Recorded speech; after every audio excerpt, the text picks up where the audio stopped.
Kaya kalung OINA CHRISTA Noi ding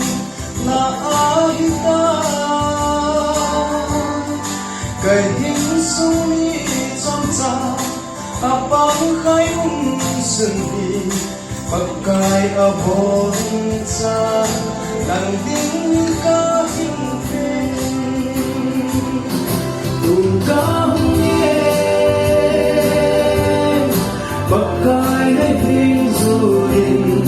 bami ko tu na pa zin nay na sang mo na lên ngam na tong ding day hin mang sa kai zakaya kalung OINA CHRISTA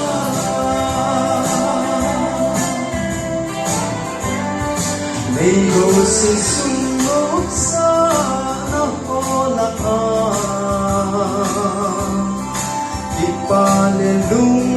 mo natin NGAIPEH Sanle santo leto anang ayahin kalung hay nale kalung mo na KAHIN pakai hai zorin nami ko to na pa sin day na samo nalengam na